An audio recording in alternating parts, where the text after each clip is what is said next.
Now, children are to learn about sex from their parents, not in school. Not in school. And when you think about it, it's the easiest subject in the world to teach. I mean, if you've got a few acres of land and you've got a dog, or if you've got some cats, if you've got, it's easy to teach, how life reproduces itself. As when my daughter was growing up, we had 16 little kittens running around. Okay, it's easy to teach the subject of sex to your children. It's probably one of the easiest things you can do. Our daughter was homeschooled, and we taught the anatomy of the body. We had workbooks and curriculums that we used that would show, okay, this is a penis, this is a vagina, this is how, life comes together. And it was very simplistic. It's not a hard subject for you to teach your children. Now, the thing about this is this. God, when I think about the subject of oral and anal sex being taught, Bill Clinton's abomination, what he did in the White House, being taught to our children in school. Listen, God never created us to have a perverted desire towards sex. Let me explain this.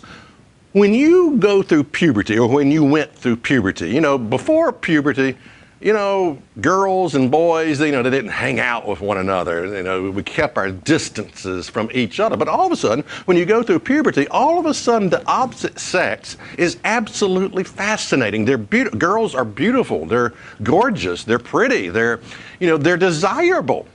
And it's like a switch that is flipped at puberty, where all of a sudden the opposite sex, it's a magical age when you think about it. It's a magical age where all of a sudden, wow, man, look at her.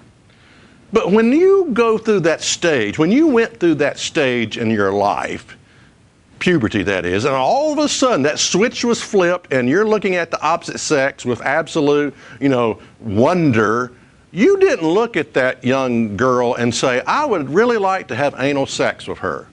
No. Or I would really like to have oral sex. No, those thoughts never cross your mind. Do you know why?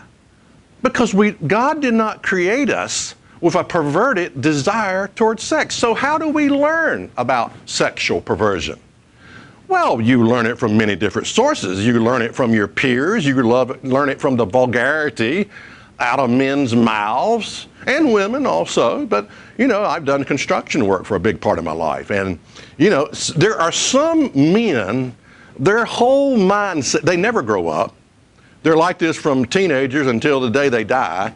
But their whole worldview is that everything is a penis, a buttock, a breast, a vagina, lips, that's how they think.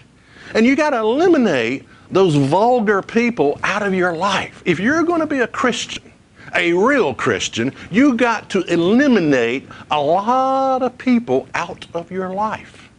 You've got to separate a lot of people. I don't have many friends. In fact, I don't even like the friends I have.